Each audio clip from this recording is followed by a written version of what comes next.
Facebook लाइभमा जोडेर बस्नुभएका सम्पूर्ण महानुभावहरूलाई म युथ कम्युनिटी क्लब पोखराको उपाध्यक्ष जयन्ती मोक्तानको तर्फबाट यहाँहरू सम्पूर्णलाई नमस्कार। आज पनि हामी यस कार्यक्रमलाई निरन्तरता दिँदै आइसकेका छौँ र युथ कम्युनिटी क्लब पोखरा चाहिँ म पोखराको बारेमा तपाईँहरूलाई थोरै जानकारी गराउन चाहन्छु। युथ कम्युनिटी क्लब पोखरामा रहेका युवा व्यवसायीहरूद्वारा सञ्चालित गैर नाफामूलक संस्था हो।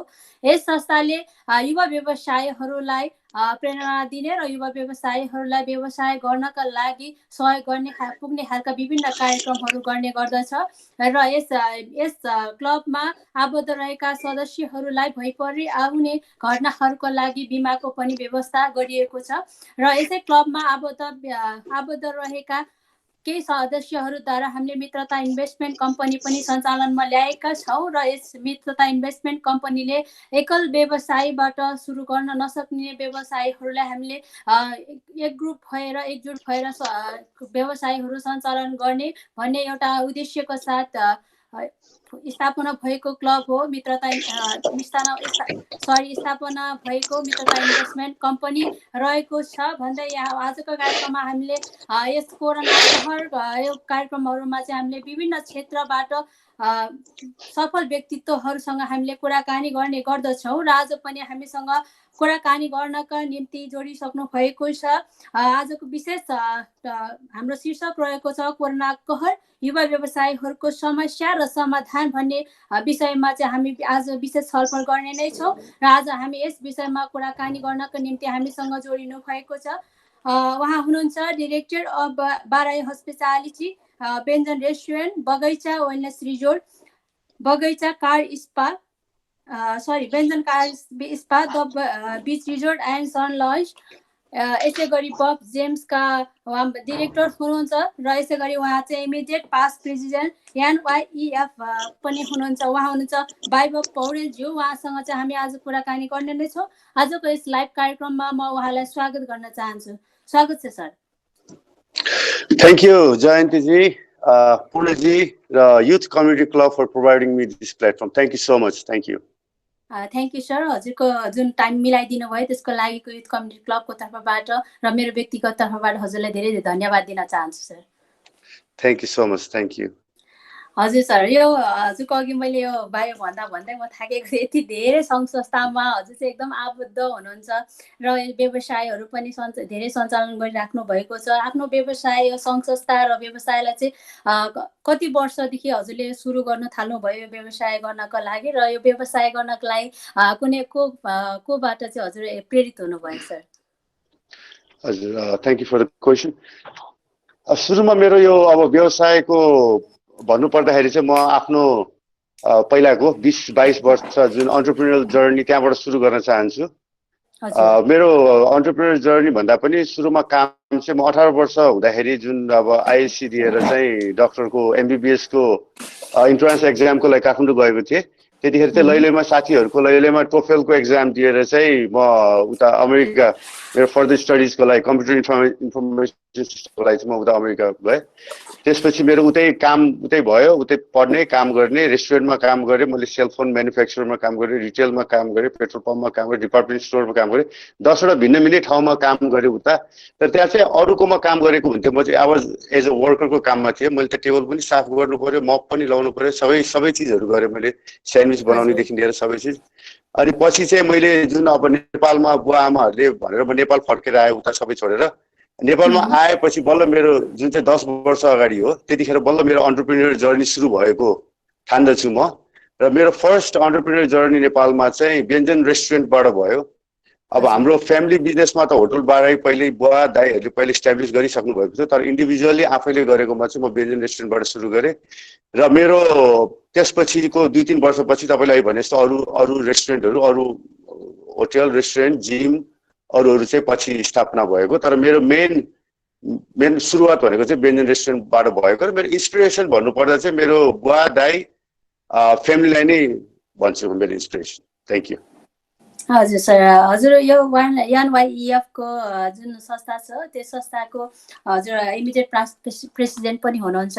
यो संस्था चाहिँ खास कस्तो खालको संस्था हो सर? यो संस्थाले के कार्य गर्दछ? यो संस्था भन्नुपर्दा यो चाहिँ नन प्रफिट संस्था हो। यो हाम्रो एफएनसीसीआई को र पोखराको पिसिआई को छात्र संगठन हो। यो 17 वर्ष भयो यसको स्थापना भएको चाहिँ। यो नेपाल युवा उद्यमी मञ्च भनेर नेप्लिज यङ एन्टरप्रेन्योर फोरम भनेर यसको नाम जुन छ र यो हाम्रो नेपालको 7वटा च्याप्टरमा छ एनआईएफ। हाम्रो पोखरामा चाहिँ अहिले 106 जना मेम्बरहरू हुनुहुन्छ। यसमा चाहिँ तपाईको आबद्ध भएको होटल लाइनदेखि लिएर सुनचाँदी पसलदेखि लिएर रिटेलदेखि लिएर ब्याङ्किङ सेक्टरदेखि लिएर सबै डिफ्रेन्ट अटोमोबाइलदेखि लिएर सबै फिल्डको व्यवसायहरूको संस्था हो। यसमा हाम्रो 40 वर्षभन्दा मुनिको युवाहरूलाई प्रोत्साहन गर्ने संस्था हो र यसको म लास्ट 2019-20 को चाहिँ प्रेसिडेन्ट थियो। अहिले हामी इमिडिएट पास्ट प्रेसिडेन्ट हाम्रो भर्खर नयाँ पुनित वैद्य भन्ने चाहिँ प्रेसिडेन्ट हुनुहुन्छ र यसलाई चलाउने चाहिँ मेन काठमाडौँबाट हाम्रो नेसनल गभर्निङ काउन्सिल भन्ने छ यसको चाहिँ संस्था। त्यसको चाहिँ हाम्रो अहिले अस्ति भर्खर 1 हप्ता अगाडि भएको चुनावमा चाहिँ हाम्रो प्रकाश देवपालीले चाहिँ त्यसको प्रेसिडेन्ट हुनुभएको छ र यो हाम्रो एनआईएफ को चाहिँ हाम्रो यसको लागि मेन काम भनेको चाहिँ हाम्रो चाहिँ यसमा नलेज सेयरिङ हुन्छ, नेटवर्किङ हुन्छ, एकअर्का बिजनेसम्यानहरूले एकअर्कालाई हेल्प गर्ने हुन्छ, फेलोसिप हुन्छ अनि हाम्रो ट्रेनिङहरू हुन्छ। जस्तै मैले अब मेरो कार्यकालमा मैले अब विभिन्न विज्ञहरूलाई जस्तै हाम्रो विनोद चौधरी, स्वर्णिम वाग्ले, राजकुमार जोशी, धेरै कुशकुमार जोशीदेखि लिएर धेरै स्पिकरहरूलाई बोलाएर चाहिँ हामीले नलेज सेयरिङ प्रोग्रामहरू गरेका थियौँ र यो संस्था चाहिँ अहिले पोखराको चाहिँ युवाहरूको लागि चाहिँ धेरै सपोर्टिभ संस्थामा परेको छ र यसले हामीले सामाजिक दायित्व पनि यसबाट धेरै सीएसआरको हिसाबले सेवाहरू पनि गर्दै आएका छौँ। जस्तै हामीले भूकम्प गएपछिको ठाउँहरूमा पनि सपोर्ट गर्दै आएका छौँ। साथै अस्ति भर्खर भएको यो हाम्रो अहिले भइरहेको यो कोभिडको महामारीमा पनि हामीले सेनिटाइजरहरू बाँड्ने, मास्क बाँड्ने अनि प्रहरी चौकीमा हामीले सेनिटाइजर टनलहरू बनायौँ र भर्खरै हामीले 1500 जनालाई खानाको व्यवस्था पनि गरेका छौँ। Thank you. हजुर सर, यो अहिलेको जुन हजुरले कोभिड-19 को यो महामारी फैलिरहेको अवस्थामा चाहिँ हजुरले चाहिँ कोभिड-19 लाई चाहिँ कसरी नियाली राख्नु भएको छ र यो समय चाहिँ कसरी बिताइराख्नु भएको छ अहिले लकडाउनको समय? Thank you. अब कोभिड-19 त तपाईको अब अहिले यो जुन विश्व परिवेशमै साथै नेपालमा पनि यो अब यसले चाहिँ जुन अर्थतन्त्रलाई चाहिँ शून्यमा नै लगेको छ भन्न सकिन्छ। यसले अब हाम्रो एउटा नेपाललाई मात्रै जस्तै भुइँचालो भूकम्पले एउटा नेपाललाई मात्रै असर गरेको थियो भने यो कोभिडले चाहिँ पुरा विश्वको अर्थतन्त्रलाई तहस नहस गरिसकेको छ र यसलाई मैले अब पोजिटिभ र नेगेटिभ भन्नुपर्दा अहिले त अभियसली नेगेटिभ पार्ट नै छ यसको। अब हाम्रो अर्थतन्त्र जुन इन्डस्ट्री छ बिजनेस अब टुरिज्म इन्डस्ट्रीलाई पनि झन् यो फ्रन्ट लाइनमा भएको हुनाले त्यसलाई एकदम डिरेक्टली इफेक्ट गरेको छ र यसले अब यसको फ्युचर के हुन्छ भन्ने अब विज्ञहरूलाई पनि एक्ज्याक्ट के हो भन्ने एन्सर छैन। जस्तै अब अर्थको त रिभाइभल पोलिसी थियो, त्यसपछि अब यो पछि यो गर्ने भन्ने त्यसको पुरै स्ट्राटेजी प्लानिङ थियो। यसको चाहिँ किनभने अझै पनि हामी लकडाउन फेजमै छौँ। आज 2 महिना, भोलि 2 महिना हुन्छ। नेपालमा चाहिँ यसको एक्सपोनेन्सियल भएर अब जानी बढ्ने क्रम बल्ल हुँदैछ। तपाईँको अहिले 500 जना भयो, आज अलमोस्ट भाडा हार्यो 500 मा छ। सो अब यसको त बढ्ने क्रम जारी छ र लकडाउन पनि अब खुकुलो गर्ने भन्ने जुन कुराहरू आइरहेको छ यसले गर्दा चाहिँ मान्छेहरू चाहिँ अलिकति हताशित भएको छ र मेरो विचारमा चाहिँ अहिले जुन यो कोरोनाको जुन यो महामारीको बेलामा चाहिँ यसलाई अब हामीले अब कसरी हुन्छ यसलाई पोजिटिभ तरिकाले लिनु पर्यो। अब सरकारले भनेको अनुसार लकडाउनमा बसिदिनु पर्यो, सबैजना सामाजिक दूरी कायम गर्नु पर्यो र घरमै बसेर फ्यामिलीसँगै टाइम बिताएर के हुन्छ नलेज ज्ञानवर्धक चिजहरू के हुन्छ ज्ञान सिपहरू आर्जन गरेर फ्युचरको लागि सोच्नु पर्यो। Thank you. हजुर सर, यो हजुर पर्यटन व्यवसायमा लाग्नु भएको धेरै वर्ष भइसकेको छ। अबको समय भनेको चाहिँ अब बाहिरबाट आउने पर्यटनहरूको भनौँ लगभग अब यो वर्ष त ठप्प जस्तै नै हुने अवस्थाहरू पनि छ। यो अवस्थामा चाहिँ हजुर होटल व्यवसायतिर पनि हुनुहुन्छ, यसका कारणले गर्दाखेरि चाहिँ यो होटल व्यवसायमा चाहिँ कस्तो असर पर्छ होला सर? होटल व्यवसायमा त अब तपाईँलाई भन्नुपर्दाखेरि फर्स्ट नम्बर 1 मै one of the most affected industry भनेर आउँछ, यो रुग्ण इन्डस्ट्री भनेर आउँछ। किनभने यो सबै हाम्रो टुरिज्म इन्डस्ट्री भनेको अब होटल व्यवसाय पनि पर्यो, रेस्टुरेन्ट पर्यो, ट्राभल, ट्रेकिङ, एभिएसन, एयरलाइन्स, यो सबै इन्डस्ट्री पर्यो। यो अलमोस्ट यो हाम्रो देश चाहिँ जुन हाम्रो नेपालको मात्रै सन्दर्भमा भन्दाखेरि नेपालको 60% चाहिँ सर्भिस सेक्टर भएको हुनाले टुरिज्म चाहिँ सर्भिस सेक्टरमै भएको हुनाले चाहिँ यसले एकदम नेपालमा र अझ पोखरामा त झन् एकदम यसको सबभन्दा ठुलो इम्प्याक्ट छ र मेरो बिजनेस पनि 90% बिजनेसहरू चाहिँ सबै टुरिज्ममा रिलेटेड भएको हुनाले चाहिँ यसको इम्प्याक्ट एकदम हाई छ। र यसले अब हाम्रो फ्युचरमा के गर्ने भनेर यसको अहिले हाम्रो प्लानिङ मिटिङहरू भइरहेको छ, होटल एसोसिएसनको भइरहेको छ, टुरिज्म काउन्सिलको भइरहेको छ, यता रेस्टुरेन्ट एसोसिएसनको भइरहेको छ। त्यो अब यसलाई कसरी ट्याकल गरेर लाने भन्ने कुरामा भइरहेको छ। र टुरिज्ममा चाहिँ यसले कस्तो भयो भन्दाखेरि तपाईँको यो 2020 जुन भिजिट नेपाल 2020 भनेर सबैजना एकदम हर्षोल्लासको साथमा एकदम एनर्जेटिक भएर चाहिँ यसमा सबैले इन्भेस्ट गर्नुभयो, होटलहरू बनाउन, रेस्टुरेन्टलाई रेनोभेट गर्न, नयाँ रेस्टुरेन्ट थप्नलाई। तर चाहिँ यो अब भनौँ न यो क्राइसिस आएको हुनाले चाहिँ सबैको जुन एकदम एनर्जी र जुन खुसी र उल्लासको थियो त्यसलाई चाहिँ यसले चाहिँ कन्भर्ट गरिदिएको छ। र जुन अबको नेक्स्ट फेज भनेको चाहिँ अब यसलाई कसरी पेमेन्ट गर्ने, अब सरकारको यत्रो अब गभर्मेन्टबाट भयो, अब यो ब्याङ्कहरूबाट वित्तीय संस्थाबाट लिएको लोनहरूलाई यसलाई पेमेन्ट कसरी गर्ने, कर्मचारीहरूको यो पारिश्रमिक कसरी पे गर्ने भन्ने र घर भाडाहरू कसरी पे गर्ने, अहिले सबैजना चाहिँ हामी यसमा नै लागिरहेका छौँ र यसलाई कसरी हुन्छ यसलाई सोल्भ गर्नतिर तत्पर भइरहेका छौँ। हजुर सर, हजुरले जुन यो घर भाडाहरूको कुरा गर्नुभयो, अबको यो लकडाउनको कारणले गर्दाखेरि चाहिँ धेरै व्यवसायहरू चाहिँ एकदमै स्थिति चाहिँ एकदम नाजुक पनि देखिन्छ। जस्तै ब्याङ्कको लोनहरू लिएर चाहिँ अगाडि बढिरहेको युवाहरू चाहिँ अगाडि बढिरहेको, हजुरले यो 2020को लागि जुन होटल व्यवसायहरू सुरु गरेको छ त्यो युवाहरूलाई चाहिँ अब हजुर के भन्न चाहनुहुन्छ सर? युवा व्यवसाय, युवाहरू भनेको त अब हाम्रो देशको त अब हाम्रो डेमोग्राफिक डिभिडेन्ड भन्ने गर्छु, जुन भनेको चाहिँ युवाहरू, नेपाललाई चाहिँ यङ कन्ट्री भनेर चिनिन्छ। किनभने नेपालको 40% पपुलेसन, अराउन्ड 40-45 पपुलेसन भनेको 40 अन्डर 40 को एजको भएको हुनाले चाहिँ एकदम यङ एन्ड एनर्जेटिक वर्कफोर्स भएको छ हाम्रो देशमा। त्यही भएर अब अहिले युवाहरूले जुन तरिकाले इन्भेस्ट गर्नुभएको छ, अथवा कोही नयाँ बिजनेसमा भर्खर आउन चाहनु भएको छ र यो कोरोनाले गर्दाखेरि चाहिँ अब मैले के गर्न पाइनँ अथवा म फेरि विदेश पलायन हुनुपर्छ भन्ने त्यस्तो सोच भएको छ। उहाँहरूलाई चाहिँ अहिलेलाई चाहिँ तुरुन्त त्यस्तो नसोचिकन चाहिँ यसो, किनभने फ्युचर क्राइसिसले अपर्च्युनिटी पनि ल्याउँछ। त्यही भएर हामी यसलाई चाहिँ अलिकति शान्त भावनाले यसलाई अब के छ, अब फ्युचरमा कसरी यसलाई लाँदा सजिलो हुन्छ, रिभाइभ कसरी गर्ने, र यसलाई अब तपाईँको मेरो आफ्नै धारणाले भन्दाखेरि चाहिँ युवाहरू हाम्रो जुन फर्टाइल युवाहरू छ, हाम्रो फर्टाइल एनर्जेटिक छ, इनोभेटिभ छ। अब युवाहरू जस्तै अहिलेको पहिलाको तपाईँको 10 वर्ष 20 वर्ष अगाडिको वर्ल्डको रिचेस्ट इन्डस्ट्रीहरू भन्दाखेरि पहिला ओइल कम्पनीहरू हुन्थ्यो, ब्याङ्किङ सेक्टरहरू हुन्थ्यो। अहिलेको रिचेस्ट कम्पनी र रिचेस्ट बिलियनियरहरू भन्दाखेरि तपाईँको युवाहरू नै छ। किन भन्दाखेरि उनीहरू अहिले डिजिटलाइजेसन र यो कम्प्युटर फिल्डको, इन्टरनेट र टेक्नोलोजी फिल्डमा लागेको हुनाले चाहिँ युवाहरूले चाहिँ म त्यसमा अलिक बढी फोकस हुन सुझाव दिन चाहन्छु। जस्तै तपाईँको अब अहिले हाम्रो जुन एआई भनेर जुन छ, आर्टिफिसियल इन्टेलिजेन्स भन्ने छ, मेसिन लर्निङ भन्ने छ, यस्तो चिजहरू चाहिँ किनभने अब यसको 10 वर्ष 20 वर्ष पछिको हुने चिजलाई चाहिँ अहिले कोरोनाको कारणले चाहिँ मान्छेले अहिले झन् यही टाइममा चाहिँ त्यसको स्थापना हुन जरुरी छ भनेर साइन्टिस्टहरूले पनि भनिरहेको छ। त्यही भएर चाहिँ युवाहरूले चाहिँ अहिले एकदम दृढताको साथ बसेर चाहिँ फ्युचर ब्राइट छ, अब के गर्ने भनेर चाहिँ यसलाई होल्ड गरेर बस्न चाहिँ म सुझाव दिन चाहन्छु। हजुर सर, अहिलेको यो लकडाउन पछिको अवस्था र इन्टरनेसनल फ्लाइटहरू अब खुल्ने, अब लकडाउन धेरै नलम्बेला भन्ने पनि आशा गरौँ। र इन्टरनेसनल फ्लाइटहरू खुलिसकेपछि चाहिँ होटल इन्डस्ट्रीलाई चाहिँ टेवा पुर्याउनको लागि नेपाल सरकारले चाहिँ यो केन्द्रीय सरकार, प्रदेश सरकार, स्थानीय सरकारहरू जुन छन् तिनीहरूले चाहिँ यो होटल व्यवसायलाई चाहिँ अब मर्कामा नपार्नुको लागि चाहिँ कुनै कार्ययोजनाहरू गरेको छ कि छैन सर? सरकारी अब हाम्रो देशको जुन अहिले 3 तहको सरकारहरू हुन्छ, उहाँहरूले चाहिँ यसलाई चाहिँ पूर्ण रूपमा सपोर्टको हामीले आशा गर्दछौँ र उहाँहरूले सपोर्ट पनि गर्नुपर्ने छ। किनभने हामीले जुन प्राइभेट सेक्टरले अहिलेसम्म प्राइभेट सेक्टरले नै गरिरहेको छ, धेरै यस्तो चिजमा प्राइभेट सेक्टर आफै लागि परेको छ, आफै लोनहरू लिएर आफै गरिरहेको छ। तर अहिले जुन महामारी, जुन पेन्डेमिक आइरहेको छ, यो राष्ट्रको मात्रै नभएर अन्तर्राष्ट्रियदेखि संसारभरि एउटा ग्लोबल क्राइसिसको हिसाबले भएको हुनाले चाहिँ सरकारले हामीलाई फुल्ली सपोर्ट गर्नुपर्छ। यसमा अहिले मैले भनेको छु तपाईँको यसलाई लोनहरूलाई मोराटोरियम पिरियड दिएर 1 इयर हुन्छ, 1.5 इयर, इभन 2 इयर्सको मोराटोरियम पिरियड दिनुपर्छ। इन्ट्रेस्ट सावा के छ यसमा सरकारले पनि हेरिदिनुपर्छ र ब्याङ्किङ सेक्टरलाई अलिकति स्ट्रिक्टली उहाँहरूले घटाउनलाई चाहिँ सपोर्ट गरिदिनुपर्छ। सिङ्गल डिजिटमा घटाउनु पर्छ। जस्तै एग्रिकल्चरलाई 5% दिएको छ, त्यसरी टुरिज्म सेक्टरलाई पनि उहाँहरूले अहिलेको यो स्थितिमा चाहिँ इन्ट्रेस्ट घटाइदिनुपर्छ।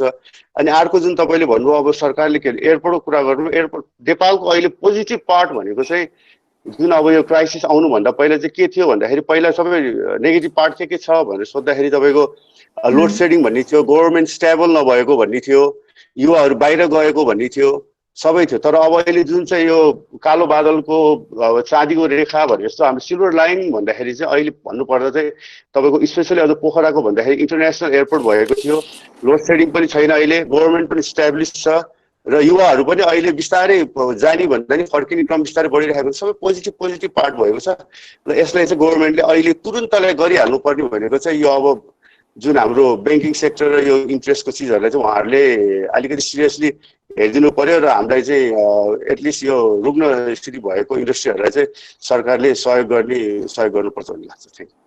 हजुर सर, यो 2077-78 सालको यो आर्थिक बजेट पनि आउँदैछ, यसले चाहिँ यो सरकारले चाहिँ अब युवाहरू एकदम धेरै सङ्ख्यामा बाहिरबाट विदेशबाट पनि नेपाल फर्किने क्रम छ। यस्तो अवस्थामा चाहिँ सरकारले युवाहरूको लागि चाहिँ कस्तो किसिमको बजेट छुटाउनु पर्छ जस्तो लाग्छ सर? धन्यवाद। यो अहिले हाम्रो यो जेठको 15-16 यसमा जुन बजेट आउँदैछ यसमा के भइरहेछ भन्दाखेरि युवाहरूलाई पनि त्यति नै एक्साइटमेन्ट भइरहेको छ के हुन्छ भनेर। तर हामी सबै एज होल इन्डस्ट्रीको मान्छेहरूलाई नि सरकारले अब यो बजेटमा कसरी यो बजेट ल्याउँछ र यो जुन मैले भनेको इन्सेन्टिभहरूलाई कसरी इन्भल्भ गर्छ, जस्तै अहिले हाम्रो हल, सिनेमा हलदेखि लिएर ट्राभलदेखि लिएर अब सबै इच एन्ड एभ्री फिल्डलाई यसले इम्प्याक्ट गरिरहेको छ र सरकारले त्यसलाई कसरी हेरिरहेको छ भनेर सबैजना हामी कौतूहल भइरहेको छ। इभन माइसेल्फ म पनि अब 1 हप्तापछि कहिले बजेट आउँछ र सरकारले त्यसमा के इन्भल्भ गराएको छ भनेर चाहिँ सुन्न एकदम आतुर भएको छु। र सरकारले चाहिँ स्पेसली युथहरूको लागि चाहिँ हाम्रो यो जुन यङ एज भनेतिर चाहिँ कला, सिप, नलेज, अब ट्रेनिङ सेसनहरू जस्तै तपाईँको साउथ कोरिया, जापानहरू पनि पहिला सुरुमा गऱ्यो हुँदाखेरि उहाँहरूले पनि यस्तै क्राइसिस हुँदाखेरि चाहिँ उनीहरूले ट्रेनिङमा बढी फोकस गर्नुभएको थियो। ट्रेनिङमा धेरैभन्दा धेरै खर्च गरेर चाहिँ क्राइसिस भएको ट्रेनिङ गराएको र जब क्राइसिस ओभर हुँदाखेरि उहाँको जनताहरू चाहिँ दे वर वेल ट्रेन्ड भइसकेको थियो। त्यसपछि वर्कफोर्समा हामीलाई जेन्डर बायस नगरिकन जेन्डर इक्वालिटीमा मेल फिमेल सबै तहको मान्छेहरूलाई चाहिँ ट्रेनिङ दिएको हुनाले पछि क्राइसिस सकिँदाखेरि चाहिँ त्यो देशलाई अगाडि बढ्न सजिलो भएको। त्यस्तै हाम्रो देशमा पनि सरकारले ट्रेनिङको प्रोग्रामहरू गर्नु पर्यो। अब अभियसली गाह्रो छ, अहिले क्राइसिस छ, सरकारसित बजेट पनि छैन, अहिले ट्याक्स पनि भइरहेको छ, भन्सारबाट पनि भइसक्यो, त्यो आफ्नो ठाउँमा छ। इन्टरनेसनल अब मोनिटरी फन्डबाट हुन्छ कि वर्ल्ड ब्याङ्कबाट पैसा लिएर थोरै इन्ट्रेस्टमा लिएर हुन्छ कि कसरी हुन्छ। अहिले चाहिँ युवाहरूलाई जुन युथहरूलाई चाहिँ मोटिभेट गर्ने, प्रोत्साहन गर्ने, ट्रेनिङ गर्ने प्रोग्रामहरू गर्नुपर्छ भन्ने सरकारको तर्फबाट लाग्छ भने हाम्रो जुन अरू प्राइभेट इन्डस्ट्रीहरूले पनि योहरूलाई सपोर्ट गर्नलाई चाहिँ त्यो ट्रेनिङ प्रोग्रामहरू के छ, होटल लाइनको, रेस्टुरेन्ट लाइनकोहरूले चाहिँ ट्रेनिङ प्रोग्रामहरू गराउनुपर्छ भन्ने लाग्छ। हजुर सर, यो हजुरले अघि युएसमा बसेर आउनु भएको भनेर कुरा जोड्नु भएको थियो। यो युएसमा जानको लागि, युरोपमा जानको लागि चाहिँ नेपाली युवाहरू चाहिँ लाखौँ रुपियाँ तिरेर आफ्नो ज्यानको बाजी राखेर पनि यो इलिगल रूपमा पनि गइरहेको हामीले धेरै पाइरहेका छौँ। यस्तो अवस्थामा हजुरले चाहिँ अमेरिकामा बसेर त्यहाँको ग्रिन कार्ड पनि त्यागेर फेरि नेपालमा नै केही गर्छु भनेर चाहिँ फर्किनु भयो। यो हौसला चाहिँ यो चाहिँ कसरी हजुरलाई चाहिँ नेपालमै मैले के गर्छु भन्ने चाहिँ कसरी यो उत्प्रेरणा मिले सर? त्यसको अब त्यसको पोजिटिभ पार्ट पनि छ, नेगेटिभ, तर पोजिटिभ पार्ट धेरै छ। युवाहरूले म अहिलेको जुन हाम्रो देशको युवाहरूलाई चाहिँ जुन बाहिर नजानु भन्ने, बाहिर जानुपर्छ, विदेश पनि हेर्नुपर्छ, सिक्नुपर्छ, त्यहाँको आइडियाहरू युज गर्नुपर्छ, लिएर आएर चाहिँ युटिलाइज गर्नुपर्छ। मैले जहिले पनि मेरो स्लोगनै के छ भने ब्रेन ड्रेन नगर्नुहोस्, ब्रेन गेन गरेर आउनुहोस्।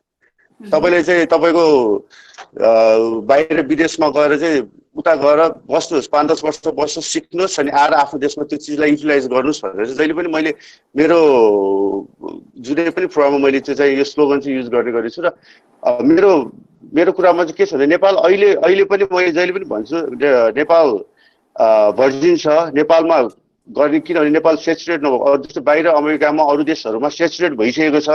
तपाईँ कुनै पनि कम्पनी कुनै पनि फिल्डमा जानलाई तपाईँलाई स्ट्रगल धेरै गर्नुपर्छ, कम्पिटिसन धेरै छ। नेपालमा कम्पिटिसन पनि कम छ, सेचुरेट पनि छैन, नयाँ इन्डस्ट्री छ, सबै चिज नयाँ चिजमा तपाईँले स्टार्ट गर्न सजिलो छ युवाहरूलाई। गाह्रोहरू पनि छ तपाईँको फाइनेन्सियल स्टफमा तपाईँको कोलाट्रल बिना अब फाइनेन्स गर्दै जति बाहिर चाहिँ क्रेडिट हेरेर दिन्छ यहाँ क्रेडिट हेरिदिँदैन, त्यो अर्को त्यसको नेगेटिभ पाटाहरू छ। तर चाहिँ पोजिटिभ पार्टमा हेर्नु पर्दाखेरि चाहिँ युवाहरू चाहिँ नेपालमा गर्नलाई चाहिँ स्कोप धेरै छ। तर अहिलेलाई तुरुन्तलाई युथहरूले केमा गर्नुपर्छ भन्दाखेरि चाहिँ डिजिटल र टेक्नोलोजीमा नै लागेको चाहिँ अहिलेको जुन अब अहिलेको चाहिएको आवश्यकता भनेको त्यसमा छ, त्यसमा नै फोकस गर्नु हुनु चाहिँ म सुझाव दिन चाहन्छु। र फ्यामिलीहरूले उहाँको फ्यामिलीहरूलाई पनि अहिले युवाहरूलाई चाहिँ अहिले यो बेलामा डिप्रेसिभ भन्दा नि मोटिभेसन गरेर के हुन्छ, युवाले के खोजिरहेको छ, उहाँहरूले पैसाको नेसेसिटी हो कि के हो नेसेसिटीको कुरा गरेर चाहिँ उहाँहरूले बिजनेस फिल्डमा जान हेल्प गरिदिनु हुन र व्यवसाय गर्नलाई चाहिँ सहयोग गरिदिनु न अनुरोध गर्दछु। हजुर धन्यवाद सर। म एकचोटि यो हस्पिटालिटीतिर जान चाहे, हजुर त्यही क्षेत्रमा लागेको भएर चाहिँ म सोध्न चाहे, अन्तर्राष्ट्रिय लेभल र नेपालको तुलनामा यो हस्पिटालिटी इन्डस्ट्रीले चाहिँ कस्टमर सर्भिसलाई त्यति चुस्त र दुस्त कायम नगरेको भन्ने सुनिन्छ। यो हजुरलाई चाहिँ कस्तो लाग्छ सर? यो कस्टमर सर्भिसलाई चाहिँ बढी इफेक्टिभ गर्न के गर्नु पर्ला? र यो होटल बाराई बगैँचाको डिरेक्टर हुनुहुन्छ हजुर, यो होटल बाराई यो बगैँचा वेलनेस स्पाले चाहिँ कस्टमर सर्भिसलाई चाहिँ कसरी टेवा पुर्याइरहेछ सर? धन्यवाद। कस्टमर सर्भिस भनेको त तपाईँको हाम्रो स्पेसली हस्पिटालिटी बिजनेसमा मात्रै होइन, रिटेलदेखि लिएर इभन हस्पिटलदेखि लिएर जुनै पनि फिल्डमा फर्स्ट प्रायोरिटी भनेको कस्टमरै भनेर आउँछ। यसको स्लोगनमा के भन्छ भन्दाखेरि satisfying customer is the best business strategy भनेर भन्छ। किनभने तपाईँको कस्टमर नै खुसी छैन भने तपाईँको बिजनेसै सस्टेन हुँदैन। अब अहिले पहिला चाहिँ अब तपाईँको कस्टमर इज अब अतिथि देवो भने जस्तो तपाईँको कस्टमर इज किङ भनेर आएछ। अहिलेको त कस्टमर भनेकै राजा हो, कस्टमर भएन भने त तपाईँको त बिजनेसै हुँदैन। त्यसमा पनि अहिलेको जुन सिनारियो र अहिलेको जुन ट्रेन्डिङ छ यसमा चाहिँ जुन तपाईँको रिभ्युजले फरक पर्छ। कस्टमरहरूले पहिला जस्तो एउटा गयो भने अर्को आउँछ भन्ने हुँदैन, उनीहरूलाई नेगेटिभ इम्प्याक्ट पऱ्यो भने उहाँहरूको चाहिँ पछि गएर रिभ्यूहरू नराम्रो भयो भने एज अ होल के इम्प्याक्ट पर्छ। जस्तै अहिले उबरको जुन सिस्टममा छ, एयरबिएनबीको सिस्टम त्यस्तै छ, नेटफ्लिक्सदेखि लिएर सबैमा रिभ्युज दिने मिल्छ। कुनैले पनि नराम्रो इम्प्याक्ट भयो भने चाहिँ उहाँहरूले गएर रिभ्युजमा लेखिदिएर तपाईँको कम्पनी चाहिँ 1 इयरमा कोल्याप्स पनि हुनसक्छ रिभ्युजबाट। त्यस्तै हाम्रो होटल लाइनमा पनि ट्रिप एडभाइजर भन्ने छ, अरू बुकिङ.com, अगोडा छ, मेकमाई ट्रिपहरू छ, त्यस्तो संस्थाहरूबाट पनि छ। र हामीले स्पेसली मैले पनि जहिले पनि कस्टमर सर्भिसलाई चाहिँ जहिले पनि एकदम फर्स्ट प्रायोरिटीमा राख्छु। किनभने कस्टमर खुसी भयो भने उहाँ भोलि पनि आउनुहुन्छ, उहाँले गएर सबैले भन्नु चाहिँ एउटा कस्टमर रिसाउनु भयो अथवा उहाँले पार्ट सर्भिस पाउनु भएन, सोचे अनुको सर्भिस अथवा फुड पाउनु भने उहाँले 1000 जनालाई भन्छ भने जुन अहिले उखानै छ, त्यही भएर चाहिँ customer is the first priority. र हाम्रो होटलमा पनि होटलमा रेस्टुरेन्टमा व्यञ्जनमा बाराईमा बगैँचामा सबैमा कस्टमर सर्भिसलाई चाहिँ मैले अलवेज फर्स्ट प्रायोरिटीमा राखेको छु। Thank you. हजुर सर, हजुर यो पर्यटन व्यवसायमा लागेको धेरै वर्ष पनि भइसकेको छ। पोखरा चाहिँ अब नेपालको पर्यटन क्षेत्रको मुटु नै भनेर पनि चिनिन्छ। तपाईँ यो क्षेत्रमा चाहिँ व्यवसाय गर्दै हुनुहुन्छ र यो व्यवसायमा अब लाग्न चाहने युवाहरूलाई चाहिँ पर्यटन व्यवसायमा लाग्न चाहने युवाहरूलाई चाहिँ हजुर के सल्लाह दिन चाहनुहुन्छ सर? अहिलेको जुन सिचुएसन छ त्यो हुँदाखेरि त अहिले कसैलाई पनि टुरिज्म फिल्डमा लागौँ जस्तो भएको छैन होला। तर यो भनेको तपाईँको यो टेम्पोररी क्राइसिस हो। सो 1 वर्ष होला, म्याक्सिमम भयो 2 वर्ष होला। तर यो 2 वर्षमा तपाईँले अहिलेबाट प्लानिङ गरेर जानुभयो भने जब त्यो सबै यो स्टोर्म सेटल हुन्छ, डस्टहरू सेटल भइसकेपछि जुन त्यो मोमेन्टम आउने बेलामा तपाईँ चाहिँ अप एन्ड रनिङ रेडीमा हुनुहुन्छ। त्यही भएर तपाईँले अहिलेलाई चाहिँ नेपालको एउटा कम्पेरेटिभ एडभान्टेज भन्दाखेरि पनि चाहिँ नेपालको जुन माछापुच्छ्रे त्यही हुन्छ, फेवाताल त्यही हुन्छ, माउन्ट एभरेस्ट त्यही हुन्छ, हाम्रो पिलग्रिमेज साइटहरू त्यही हुन्छ, वर्ल्ड हेरिटेज साइटहरू त्यही हुन्छ, त्यसलाई त कुनै इम्प्याक्ट परेको छैन। त्यही भएर 1 वर्ष जब क्राइसिस डाउन हुन्छ त्यसपछि हाम्रो चाइना, इन्डिया,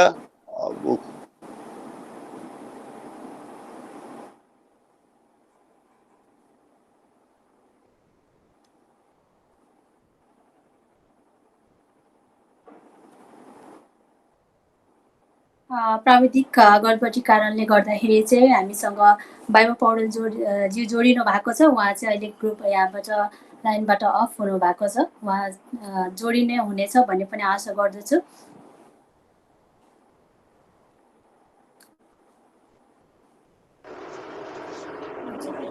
हजुर प्राविधिक हजुर सर टेक्निकल भयो, यहाँ मलाई गुगल भनेर आयो। ठिक छ, हामी केमा त्यसमा चाहिँ फेरि एकछिन भयो। हजुर सर, यो युवा व्यवसायहरू जो पर्यटन व्यवसायमा लाग्न चाहने युवाहरूको लागि चाहिँ हजुरले सल्लाह सुझाव के दिन चाहनुहुन्छ भने सर? पर्यटनमा अघि मैले भने पर्यटनमा जुन तपाईँको 8 वर्ष अगाडि जुन पर्यटनले भोगिरहेको चिज थियो त्योभन्दा अहिले राम्रो छ यो कोभिडलाई नहेर्ने हो भने। किनभने मैले अघि तपाईँलाई भनिसकेँ, गभर्मेन्ट स्टेबल छ, लोड सेडिङ छैन, अब दक्ष जनशक्तिको जुन अभाव थियो त्यो पनि बिस्तारै अहिले बिस्तारै राम्रो हुँदै आइरहेको छ। त्यही भएर चाहिँ टुरिज्म फिल्डमा एज अ होल एभिएसनदेखि लिएर पर्यटनको फ्युचर एकदमै राम्रो छ। अहिले 1 वर्षको लागि चाहिँ हामी धैर्य गरेर बस्नुपर्छ, किनभने यो हाम्रो टुरिज्म फिल्डमा मात्रै होइन, नेपालको 90% फिल्डमा इफेक्ट छ। हेल्थ फेसिलिटी बाहेक अरू सबै फिल्डमा यसले इफेक्ट छ।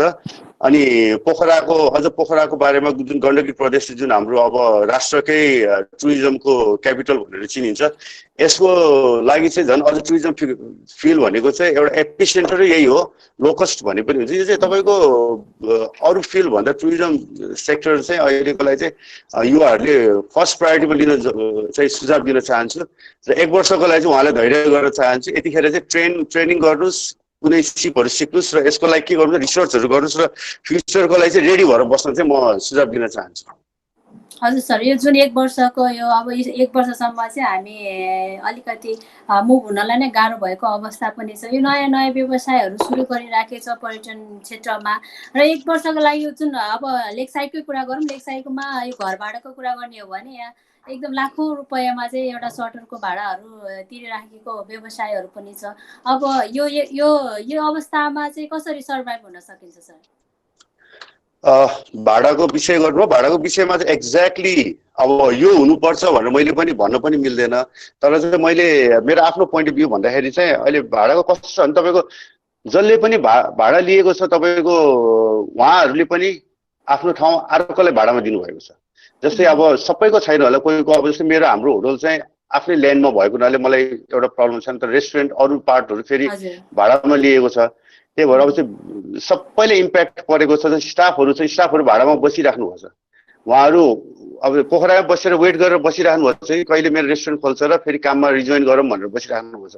अब उहाँहरूको भाडाको मैले हेर्न सक्दिनँ। उहाँहरूले अहिले मेरोबाट पनि तलब अब वैशाखसम्म त पाउँछ, त्यसपछि तलब पनि दिने नदिने के गर्ने भनेर अहिले यो हाम्रो युनियन लेबर युनियनसित कुरा भइरहेको छ।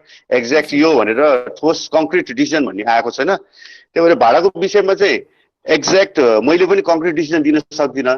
अब यसमा सरकारले पनि अलिकति भित्र आएर मेडिएटरको काम गरिदिनुपर्छ। उहाँले पनि के गर्दा ठिक हुन्छ, अब 50% गरेर हुन्छ कि यसलाई अहिलेको लागि 1-2 महिना मिना गरेर हुन्छ कि कसरी हुन्छ यसको लागि चाहिँ। त्यही भएर अहिले हाम्रो होटल एसोसिएसन अरू संस्थाहरूले पनि यसलाई चाहिँ आफैको समझदारी बिचमा चाहिँ आफैले टुङ्ग्याउनु भनेर मेडिएटर बनेर आफू एक आपसमा बिचमा टुङ्ग्याउनु भनेर चाहिँ सुझाव दिइरहेको छ। मेरो पनि सुझाव त्यही छ। हजुर सर, यो अब यो विदेशबाट फर्किने युवाहरू लाखौँको सङ्ख्यामा चाहिँ फर्किँदैछ। इभन इन्डियाबाट पनि एकदमै धेरै ठुलो सङ्ख्यामा चाहिँ नेपालीहरू चाहिँ कामको लागि गएको नेपालीहरू फर्किँदैछ। यो अवस्थामा चाहिँ यो सरकारी तहबाट र प्राइभेट सेक्टरमा पनि ठुलो व्यवसायहरू उद्योगहरू सञ्चालनमा आएको छ। उनीहरूले चाहिँ कस्तो खालको भूमिका खेल्न सक्यो भने चाहिँ हामी जुन फर्केको युवाहरू छ अथवा नेपालमै बेरोजगार भएको युवाहरूलाई चाहिँ परिचालन गर्न सकिन्छ सर? Thank you. जुन मैले अघि पनि भने अब जुन हाम्रो देशमा जनशक्तिको अभाव भन्ने थियो पहिला, तर अब अहिले कोभिड क्राइसिसको कारणले चाहिँ जनशक्तिको अभाव चाहिँ छैन अहिले हाम्रोमा। किनभने अहिले हाम्रो अब कामै छैन भने पनि हुन्छ। अनि अर्को चाहिँ तपाईँको मेन भन्नु पर्दाखेरि चाहिँ जुन अब अघि मैले पनि भनिरहेको थिएँ डेमोग्राफिक डिभिडेन्ड भनेर जुन भनिरहेको थिएँ, जुनमा हाम्रोमा चाहिँ जुन वर्कफोर्स छ 40को रेन्जको वर्कफोर्स, त्यसलाई हामीले युटिलाइज गर्न सक्नु, क्यास इन गर्न सक्नु पर्यो। र हाम्रो युवाहरूलाई चाहिँ अब अहिले अघि तपाईँले भनेको चाहिँ कस्तो छ भने अहिले सिनेरियो यो कोभिडको कारणले चाहिँ जुन पहिले 5 महिना अगाडि भन्ने एन्सर र अहिलेको एन्सर टोटली फरक छ। किन छ भन्दाखेरि चाहिँ यसमा तपाईँको पहिला चाहिँ एउटा तरिकाले एउटा एन्सर आउँथ्यो भने अहिले त हामीले त यसलाई जुझ्नलाई नै 1.5 वर्षदेखि 2 वर्ष लाग्ने भएको हुनाले सिनारी अर्कै छ। अब त्यतिखेर मैले तपाईँलाई अर्कै सुझाव दिन्थेँ होला। अब अहिले ट्रेनिङ मैले अघि पहिला भनिरहेको तपाईँले साउथ कोरियामा जापानमा पहिला गरे जस्तो ट्रेनिङहरू दिन जरुरी छ। अनि इभन युवाहरूले पनि गभर्मेन्टले दिएन भने आफैले पनि ट्रेनिङ, अहिलेको जमाना भनेको त टेक्नोलोजीको जमाना, युट्युबमा छ तपाईँको कोर्सेरा, एडेक्स भन्ने छ, अनलाइन युनिभर्सिटीहरू छ, त्यसबाट आफैले पनि आफूलाई दक्ष बन्नको लागि ट्रेनिङहरू लिन सक्नुहुन्छ, आफैले नलेजहरू गेन गर्न सक्नुहुन्छ। त्यही भएर यो टाइममा चाहिँ तपाईँहरूले बसेर किताब पढेर हुन्छ कि मोटिभेसन बुक्सहरू हेरेर हुन्छ कि अनलाइनमा क्लासहरूमा जोइन गरेर हुन्छ कि, मैले आफैले पनि 2-3वटा क्लास लिइसकेको छु अनलाइनबाट। किनभने अबको जमाना भनेको चाहिँ तपाईँको एउटा एक्चुअली पढेर बसेर मात्रै कन्टिन्युस हुनुपर्छ एजुकेसन चाहिँ, र युवाहरूलाई पनि यसमा लागेर चाहिँ ट्रेनिङहरू बढी गर्नुहोस्, र सरकारले यो गरेन त्यो गरेन भनेर वेट गरेर बस्नुभन्दा पनि आफै लागि पर्नुहोस्, आफैले के गर्दा ठिक हुन्छ, आफैले आफूलाई क्यापेबल कसरी गर्नुपर्छ तपाईँहरू आफ्नै हातमा छ। हजुर हजुर सर, अब हजुर फिटनेसमा पनि लाग्नु भएको छ, फिटनेस बब जिम्स भनेर पनि हजुरले खोल्नु भएको छ। फिटनेस अलिकति यो लकडाउन भन्दा अलिकति पछाडि जान चाहे म, फिटनेस चाहिँ कतिको इम्पोर्टेन्ट छ सर अहिलेको समयमा, एक्चुअली हजुरले यसो जानकारी गराइदिनुहोस् न। Thank you. फिटनेसको बारेमा भन्दाखेरि म पनि अब धेरै वर्ष भयो फिटनेसमा लागेको, अलमोस्ट 14 वर्ष प्लस भयो म चाहिँ जुन रेगुलर एक्सर्साइजमा लागेको छ, र पर्सनली आफैले जिम खोलेको चाहिँ म र हाम्रो पार्टनर गुरुजी केशवजीसँग भएर जिम खोलेको चाहिँ 6 महिना भयो, जुन अहिले मेरो जिम पनि बन्द छ यो कोभिडको कारणले। यसो मान्छे धेरै हुने ठाउँ भएको हुनाले त्यसलाई सरकारले बन्द गरेको छ। फिटनेस भनेको तपाईँको मैले अब अघि पनि एउटा इक्जाम्पल दिएको छ, एक्सर्साइज भन्ने चिज चाहिँ साइन्टिस्टहरूले पनि, अब हेल्थ साइन्सले पनि एक्सर्साइज भनेको चाहिँ तपाईँको सबभन्दा बिगेस्ट कम्पिटिटिभ एडभान्टेज हो भनेर भनिसकेको छ अन्टरप्रिनरहरूको लागि। किनभने तपाईँको हेल्थ छ भने तपाईँको फोकस हुन्छ, mental power, physical spiritual support सबैले सपोर्ट गर्छ। तपाईँको हेल्थ नै छैन भने तपाईँ कसरी अन्टरप्रिनर हुन्छ, तपाईँ आफै सिक हुनुहुन्छ भने। त्यही भएर health is very important. So health र फिटनेस भनेको एक अर्का कोरिलेटेड हो, र यसमा अब डायट पनि पर्छ सबै एज अ होल भन्दाखेरि, हेल्दी भन्दाखेरि चाहिँ। अनि फिटनेस चाहिँ मैले उता बाहिर हुँदाखेरि चाहिँ राति 11 बजे काम भ्याएर 12 बजे जिममा गएर 2 घन्टा जिम गरेर रातिको 2 बजे घर आएर खाना खाएर सुत्ने गर्थेँ, त्यतिखेरको कुरा थियो। अहिले चाहिँ म बिहान 2 घन्टा जति, बिहान 2 घन्टा 1 घन्टा चाहिँ बिहान घरमै गर्छु, होम वर्कआउट गर्छु। घरमै भएको बेसिक इक्विपमेन्ट्सहरूले पनि तपाईँहरूले गर्न सक्नुहुन्छ। धेरै चिज चाहिँदैन, जिम गर्नलाई ठुलो मिसिनहरू चाहिन्छ भने त्यो भ्रम मात्रै हो। तपाईँहरूले घरमा सानो एउटा योगा मेट मात्रै भएर, अहिले युट्युबको जमाना छ, वर्क फ्रम होम हेर्नुहोस्, there is thousands of different ways to workout at home. अनि तपाईँको त्यसमा प्लस अब जिममा जुन डायटहरू छ त्यसलाई पनि अलिकति फोकस गर्नु हुन सुझाव दिन चाहन्छु। र फिटनेस चाहिँ अहिले चाहिँ जुन तपाईँको यो एक्सर्साइज गर्ने भनेको र बिजनेस र एक्सर्साइज भनेकै एक अर्कासित रिलेसन किन कस्तो छ भन्दाखेरि, तपाईँको बिजनेस पनि तपाईँको आजको भोलि गरेर तपाईँ सक्सेस हुनुहुन्न। बिजनेसको लागि पनि ग्रो अप हुनलाई धेरै टाइम लाग्छ। त्यसै वेट लस गर्नलाई पनि तपाईँको आजको भोलि गएर वेट लस हुँदैन। 6 महिना तपाईँले 6 महिना 1 वर्ष मजाले एक्सर्साइज गर्नुपर्छ। Same thing goes with the business too. 6 महिना 1 वर्ष तपाईँ रिटर्नलाई हेर्ने हेरेर तपाईँ स्ट्याब्लिस हुन लाग्नु पर्यो। आफ्टर द रिटर्न त आफ्नो ठाउँमा आइहाल्छ नि। Thank you. हजुर सर, अहिले कमेन्टमा चाहिँ एउटा प्रश्न आएको छ, म त्यो राख्न चाहे। उहाँ हुनुहुन्छ सानु राजा शिल्पाकर। उहाँले चाहिँ Paudel sir appreciated your ideas, please tell us how can we shift paradigm in this situation भनेर चाहिँ उहाँले प्रश्न गर्नुभएको छ सर। हाउ क्यान वी के भन्नुभयो कता हो? हजुर सर, मेसेज बक्समा पनि हजुरले हेर्न सक्नुहुनेछ। सनुराज शिल्पाकर हुनुहुन्छ उहाँ। ए हजुर, ठिक छ। How can be shift paradigm in this situation भन्नुभएको छ। अब यस्तो बेलामा अब प्याराडाइम सिफ्ट गर्ने सजेसन त म अब तपाईँलाई एक्ज्याक्टली यही गर्दा हुन्छ भन्दिनँ, तर चाहिँ अहिले चाहिँ हामीले मोस्टली धेरै जस्तो इभन हाम्रो पनि पोर्टफोलियो डाइभर्सिफिकेसन गर्नलाई चाहिँ म सुझाव दिन चाहन्छु। किनभने सबै एउटै फिल्डमा लाएर एउटै टुरिज्ममा मात्रै लाएपछि तपाईँको कुनै बेला कतै हिट ह्याम्पर गर्दाखेरि चाहिँ तपाईँको चाहिँ सोर्स अफ इन्कम अरू नहुने कारणले चाहिँ पोर्टफोलियो डाइभर्सिफाइड गरेर चाहिँ म सुझाव दिन चाहन्छु। अनि अरू चाहिँ तपाईँको अब अहिलेको जुन यो सिचुएसन छ, यतिखेर तपाईँ अब आत्तिएर त्रासमा भएर अहिले म गर्दिनँ सक्दिनँ, किन टुरिज्म सेक्टर भनेको तपाईँको पहिला पनि के अरे ब्लकेडले 911बाट सुरु भयो, सार्स आयो, सार्स पछि तपाईँको अब माओवादी भयो, त्यसपछि अर्थक्वेक आयो, ब्लकेड आयो, फेरि यो क्राइसिस त आउँदै गर्छ। 1720 मा नि आयो, 1820 मा नि आयो, 1920 मा नि आयो, 2020 मा नि आएको छ। भनेपछि यसलाई यसबाट हामी टाढा हट्न सक्दैनौँ। हामीले we just have to deal with it. यसलाई डिल गरेर के गर्दा ठिक हुन्छ र अहिले मैले भनेछु तपाईँले अब आफूले आफूलाई नै सतर्क भएर आफूले आफूलाई नै सिप आर्जन गरेर अगाडि बढ्न चाहिँ सुझाव दिन चाहन्छु। हजुर धन्यवाद सर, धन्यवाद सानु राजेज्यू प्रश्नको लागि। र म अब फेरि पनि अगाडि बढ्न चाहेँ सर। यो जुन यो अहिलेको यो पेन्डेमिक यो हामी यसैमै अड्किरहेको छ, कति दिन भइसक्यो यो कोरोना यो फैलिरहेको अवस्थामा हामीले कुराहरूलाई चाहिँ अलिकति जोड्न पनि पर्छ। र यो जुन अहिलेको सिचुएसन छ यो सिचुएसनमा चाहिँ मानिसहरू चाहिँ एकदमै प्यानिक भइरहेको हुन्छ, अब के गर्ने कस्तो गर्ने भनेर हुन्छ। अब यसको लागि चाहिँ कस्तो कार्यक्रमहरू ल्याउँदाखेरि चाहिँ हजुरलाई ठिक हुन्छ जस्तो लाग्छ सर यो अवस्थाबाट लड्नका लागि चाहिँ?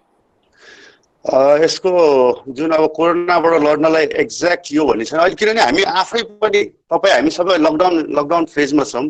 जुन भोलि 2 महिनाको हुन्छ, अझै 1-2 हप्ता थप्ने चान्स आइछ। त्यही भएर हामीले अहिले घरै बसेर यो गर्ने र त्यो गर्ने भन्ने अहिले त घरमा बसेर त मैले तपाईँलाई भनेको मोटिभेसन बुक्सहरू पढ्ने, प्लानहरू गर्ने, स्ट्रेटेजिक प्लानहरू गर्ने। अनि तपाईँको अहिले पहिला जस्तो घर बसेर केही पनि हुँदैन भन्ने छैन। अहिलेको त तपाईँको देज लाइक अनलाइन जुमहरू छ, अहिले चाहिँ हामीले गरिरहेको गुगल मिट छ, स्काइप छ। यसबाट तपाईँले आफ्नो बोर्ड मिटिङ गर्न सक्नुहुन्छ, तपाईँको एसोसिएसनहरूको मिटिङहरू गर्न स्ट्राटेजिक मिटहरू गर्न सक्नुहुन्छ। अझ तपाईँलाई एउटा इक्जाम्पल दिँदाखेरि जुन हाम्रो यो टोस्ट मास्टर भन्ने जुन म भाइस प्रेसिडेन्ट पनि छु हाम्रो पिआरको टोस्ट मास्टर, 2030वटा टोस्ट मास्टर छ नेपालमा। हाम्रो पहिला मिटिङ गर्दाखेरि पोखराको मात्रै मिटिङ हुन्थ्यो, त्यसमा अब अहिले इन्टरनेसनल छ। अस्ति युएसवालासित भयो, कहिले इन्डियासित हुन्छ, कहिले युरोपभरिको देश अब 30 देशहरूसित हुन्छ, अनि नेपालभरिको पनि 30 जनासित। भनेपछि अहिले हामीसित एउटा चिज नराम्रो भए पनि यो चिजले चाहिँ डिजिटलाइजेसन हुनुपर्छ भनेर एउटा प्रायोरिटाइज पनि गर्नुपर्छ भनेर सिकाएको छ र हामीले यसलाई युज गर्न सक्नुपर्छ। वी हेभ टु डिस्ट्रप्टिभ जुन टेक्नोलोजी छ डिस्ट्रप्टिभ भइरहेको त्यो चिजलाई चाहिँ हामीले चाहिँ अब आत्मसात लिएर अगाडि बढ्नुपर्छ भन्ने। Thank you. हजुर सर, अहिले म हजुरलाई अलिकति युथ कम्युनिटी क्लबको बारेमा जानकारी गराउन चाहन्छु। यो युथ कम्युनिटी क्लब चाहिँ यो व्यवसायहरूलाई चाहिँ तालिम दिने काम त यो क्लबले गर्छ नै, त्योभन्दा बाहेक पनि यो क्लबमा आबद्ध भएको केही सदस्यहरूले चाहिँ मित्रता इन्भेस्टमेन्ट कम्पनी भनेर सञ्चालनमा ल्याएको छ सर। यो मित्रता इन्भेस्टमेन्ट कम्पनीले चाहिँ यो एकल लगानीबाट सम्भव नभएको व्यवसायहरूलाई चाहिँ हामी सबै ग्रुपमा मिलेर चाहिँ इन्भेस्ट गर्ने भनेर योजना ल्याएको छ। यो अहिले ग्रुपिङ इन्भेस्टमेन्टको कुरा चाहिँ कस्तो छ सर? यस्तो यो योजना चाहिँ हजुरलाई कस्तो लाग्छ? धन्यवाद। यो तपाईँको जुन यो युथ कम्युनिटी क्लब भन्ने जुन यो तपाईँको संस्था छ, यसलाई चाहिँ पहिला चाहिँ म अब एकदम शुभकामना दिन चाहन्छु र तपाईँलाई अब भाइस प्रेसिडेन्ट र हाम्रो प्रेसिडेन्टजी पूर्ण श्रेष्ठजीलाई पनि। मलाई पहिला त थाहा थिएन, मैले हालसालै थाहा भएको क्लब हो यो। त युवाहरूको लागि सपोर्ट गर्नुभएको छ तपाईँले, यसमा कार्ड सिस्टम पनि छ, तपाईँको बिमाको पनि प्रोग्राम छ र यो ग्रुपहरू मिलेर गर्ने खालको प्रोग्राम छ। म यसको लागि चाहिँ तपाईँको लागि जहिले पनि युवाहरूको अवसर र चुनौतीको लागि समाधान गर्न जुन तपाईँले यो प्लेटफर्म बनाउनु त्यसलाई चाहिँ म एकदम धन्यवाद, भित्रैबाट धन्यवाद दिन चाहन्छु। र म पनि आफै पनि इन्भल्भ हुन चाहन्छु, किनकि यसमा 45 अन्डरसम्म हुन पाउने भएको हुनाले चाहिँ I'm also very excited to be part of this platform. र यो हाम्रो राम्रो अहिले, किनभने तपाईँको युवाहरूलाई सपोर्ट गरेर गर्ने, इभन सरकारले पनि गर्ने भन्ने पनि खासै भएको छैन। जुन हाम्रो सरकारले चाहिँ भिजन 2025 भनेर 4-5 वर्ष अगाडि एउटा स्ट्राटेजिक प्लान एनालाइसिस गरेर एउटा प्लान बनाएको थियो, तर त्यो प्लान अनुसारको हाम्रो अरू चिज जस्तै त्यो पनि चलिरहेको छैन। र युथहरूलाई एकदम दोधारमा परिरहेको छ, कहाँ जाने के जाने भनेर उनीहरूले एउटा भनौँ न एउटा सिक्ने चिजहरू र के छ मोटिभेसन दिने चिजहरू पनि छैन। त्यस्तो चिजमा जुन तपाईँहरूले ल्याउनु भयो, तपाईँहरूको संस्था जस्तै हाम्रो एनवाइएफ संस्था, तपाईँको संस्था, यस्तै युवा संस्थाहरू, युथ काउन्सिलहरू यस्तो भएर चाहिँ उहाँहरूलाई सपोर्ट पनि हुन्छ। र यो तपाईँले जुन मार्केटमा जुन अहिले यो भएर आउनुभएको छ र जुन अहिले मलाई हामी पनि यही प्लेटफर्ममा अहिले हाम्रो कन्भर्सेसन भइरहेको छ, यसको लागि चाहिँ तपाईँलाई चाहिँ धन्यवाद दिन चाहन्छु र तपाईँ फ्युचरमा पनि राम्रो शुभकामना दिन चाहन्छु। हजुर धन्यवाद सर। मैले हजुरलाई यो ग्रुप व्यवसायको कुरा गरेँ किनभने हामी पनि यसमा नयाँ नै छौँ। यो ग्रुप व्यवसायमा चाहिँ यो गर्ने भन्ने कुरामा चाहिँ हजुरको यसमा चाहिँ सल्लाह कस्तो रहनेछ सर? यो अहिलेको यो लगानीहरूमा चाहिँ हामीले ग्रुपमा गर्ने लगानीहरूमा चाहिँ कस्तो सल्लाह हुनेछ सर? ग्रुपमा गर्ने लगानीहरूमा तपाईँको अहिलेको अब जुन सिनारियोमा छ यसमा राम्रो छ, तपाईँले गर्नुभएको राम्रो छ। म पनि अहिले मैले भनेको छु, म पनि इच्छुक छु तपाईँहरूमा इन्भल्भ भएर चाहिँ ग्रुपमा सपोर्ट गरेर जानलाई। जस्तै बाहिरतिर तपाईँको कस्तो हुन्छ भने कुनै पनि संस्थाले कुनै एन्टरप्रेन्योरले कुनै चिज इन्ट्रेस्ट लिएर आयो भने भेन्चर क्यापिटलिस्ट भन्ने हुन्छ, अब अरू एन्जल इन्भेस्टर भन्ने हुन्छ। ठुलो ठुलो संस्थाहरूले चाहिँ उनीहरूलाई चाहिँ प्रोत्साहन गरेर चाहिँ इन्भेस्ट गरिदिनुहुन्छ। तर नेपाल र हाम्रो स्पेसल्ली नेपालमा चाहिँ त्यस्तो त्यो खालको सिनारियो पनि छैन, त्यो कल्चर पनि छैन, ट्रेन्डिङ पनि छैन।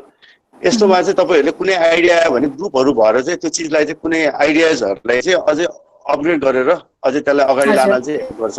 र म चाहिँ यसलाई पूर्ण सहमत छु र म पनि तपाईँहरूको यो प्रोग्राममा चाहिँ इन्भल्भ हुन रेडी छु। Thank you. हजुर धन्यवाद सर। पक्कै पनि हामीसँग हजुर इन्भल्भ हुनु भनेको हाम्रो लागि पनि सौभाग्यको कुरा हुनेछ र हामी युथ कम्युनिटी क्लबको तर्फबाट हजुरलाई सधैँ स्वागत गर्न चाहन्छु सर। अब हामी कार्यक्रमको अन्त्यतिर पनि आइसकेका छौँ र अन्त्यमा चाहिँ यो जुन यो अहिलेको यो युवा व्यवसायीहरूलाई यो कार्यक्रम हेरेर बस्नुभएका सम्पूर्ण दर्शकवृन्दहरूलाई र यो युवा व्यवसायीहरू जुन चाहिँ अहिले एकदमै त्यो उसमा प्यानिक भएर बसेको अवस्थामा चाहिँ हजुरले चाहिँ के कस्तो सल्लाह सुझावहरू दिन चाहनुहुन्छ सर र कसरी धैर्यता कसरी गर्न सकिन्छ भनेर चाहिँ भन्न चाहनुहुन्छ? धन्यवाद। युवाहरूको लागि चाहिँ अहिले जुन अहिलेको सिचुएसनमा चाहिँ तपाईँहरूलाई घरमै बसेर पनि तपाईँहरूले नलेज गेन गर्नुहोस्। अनलाइन युनिभर्सिटीहरू छ, यसको लागि तपाईँले स्कुल पढेको हुनु पर्दैन, एनी वान क्यान जोइन। त्यसमा जोइन गर्नुहोस्, सिपहरू गेन गर्नुहोस्, युट्युबमा भिडियो हेर्नुहोस्, एन्टरप्रेन्योर कसरी हुनेदेखि लिएर अरू चिज के चिजमा इन्ट्रेस्ट छ त्यसलाई तपाईँको स्किल्सलाई होन गर्नुहोस्। अनि साथै त्यसको साथसाथै तपाईँले मिटिङहरू गर्न सक्नुहुन्छ। तपाईँको अब कला सिप नलेजहरूमा इन्भेस्ट गर्नुहोस्, आफूमा इन्भेस्ट गर्नुहोस्। यो टाइम भनेको चाहिँ तपाईँले भगवान्ले भने के भने यो टाइम यसलाई पोजिटिभ तरिकाले क्राइसिस भए पनि यसलाई पोजिटिभ तरिकाले लिएर चाहिँ यसलाई कसरी हुन्छ युटिलाइज गर्नतिर लाग्नुहोस्, ताकि त्यो सबै सकेर सेटल डाउन हुँदाखेरि तपाईँ चाहिँ अर्को मान्छे भएर निस्किनुहोस् र so you can move ahead and do something different and impact on this world. अनि लास्टमा चाहिँ म के भन्न चाहन्छु भने हरेक सङ्कटको निश्चित आयु हुन्छ र यसको पनि जरुर छ, यसको पनि आयु छ र छिटै सकिन्छ भन्ने चाहिँ म दृढ विश्वासको साथ चाहिँ यहाँबाट बिदाई हुन चाहन्छु। ल, thank you, take care, stay home, stay safe and skill up. Thank you. हजुर धन्यवाद सर, हामीलाई समय निकालिदिनु भयो कम्युनिटी क्लबको लागि, त्यसको लागि धेरै धेरै धन्यवाद दिन चाहन्छु। फेरि पनि एउटा प्रश्न आयो सर कमेन्ट बक्समा, म त्यसलाई लिन सक्छु सर? हजुर लिनु। हजुर श्याम ढकालजी हुनुहुन्छ, उहाँले चाहिँ अहिलेको अवस्थामा साना व्यवसाय गर्ने व्यवसायीहरूको आर्थिक अवस्थामा अत्यन्त नाजुक हुँदा यसलाई माथि उठाउन के गर्न सकिन्छ भनेर चाहिँ प्रश्न गर्नुभएको छ सर।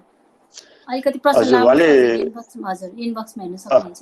हजुर ठिक छ, हजुर ठिक छ। यो हाम्रो उहाँले चाहिँ एसएमईको कुरा गर्नुभयो, स्मल तथा मिडियम एन्टरप्राइजहरू भनेर, साना तथा मझौला उद्योग र उद्यमीहरूको बारेमा कुरा गर्नुभएको छ। यो साना तथा एसएमईज भनेको चाहिँ यो राष्ट्रको एउटा ब्याकबोनै भनेर मानिन्छ, किनभने मेरुदण्ड हो। हेर्दाखेरि सानो हो पनि सानो धेरै एसएमईजहरू भएर चाहिँ यो तपाईँको बाहिरतिर पनि 70-80% चाहिँ बिजनेस चाहिँ सानो बिजनेस हो।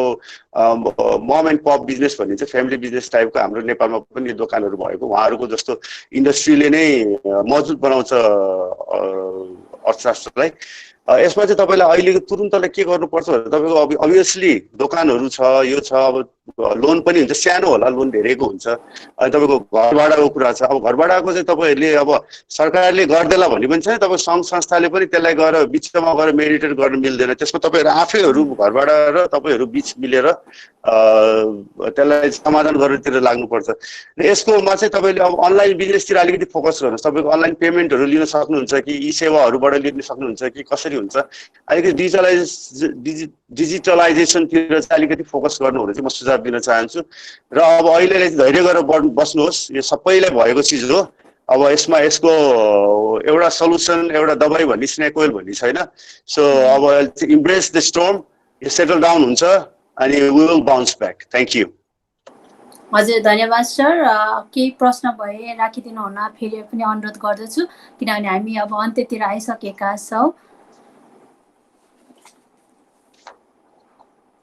र बाइबल पौडेलज्यूसँग तपाईँहरूको कुनै पनि प्रश्न छ भने तपाईँले उहाँसँग लिनुपर्ने सल्लाह सुझावहरू केही छ भने पनि तपाईँले हामीसँग सम्पर्क गरेर पनि सम्पर्क पनि गर्न सक्नुहुनेछ। हामी तपाईँको प्रश्न तपाईँको जुन तपाईँलाई आवश्यक परेको जानकारीहरू चाहिँ हामी उहाँलाई फेरि तपाईँसँग कन्ट्याक्ट गराइदिएर पनि हामी तपाईँलाई जोड्ने प्रयासमा रहने नै छौँ भन्दै आजको कार्यक्रमको अन्त्यतिर आएको म यहाँ सम्पूर्णलाई जानकारी गराउन चाहन्छु। बाबु सर, हजुरले आजको लागि टाइम निकालिदिनु भयो, त्यसको लागि फेरि पनि हामी धेरै धेरै धन्यवाद दिन चाहन्छु सर।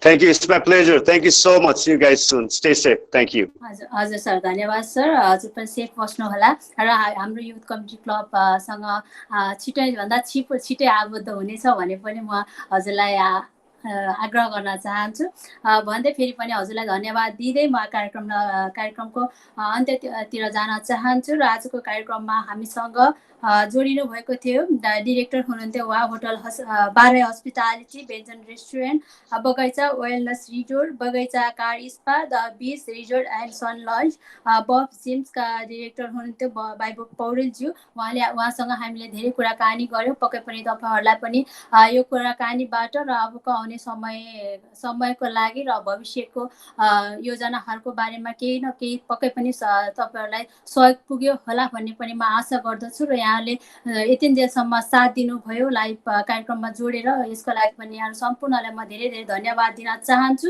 फेरि पनि म युथ कमिटी क्लबमा तपाईँहरू आबद्ध हुन चाहनुहुन्छ भने तपाईँहरूले हामीसँग सम्पर्क गर्न सक्नुहुनेछ। यो क्लब अहिले पोखरामा रहेको छ र हामी छिट्टै नेपालको हामी 10-15वटा सहरमा ठाउँमा चाहिँ हामी यस स्थापना गर्ने योजना पनि हाम्रो आइसकेको छ। र तपाईँको ठाउँमा पनि तपाईँ युथ कमिटी क्लब गठन गर्न चाहनुहुन्छ भने पनि तपाईँले हामीसँग सम्पर्क गर्नु सक्नुहुनेछ र तपाईँको योजनाहरूलाई हामीसँग पेश गर्नु पनि सक्नुहुनेछ।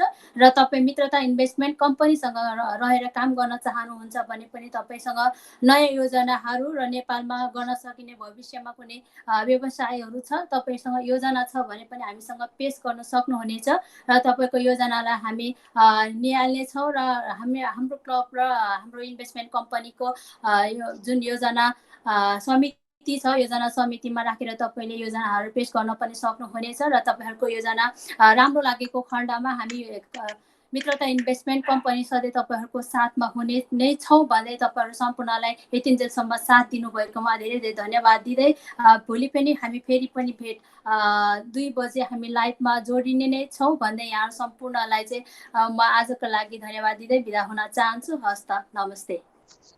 Thank you. Namaste.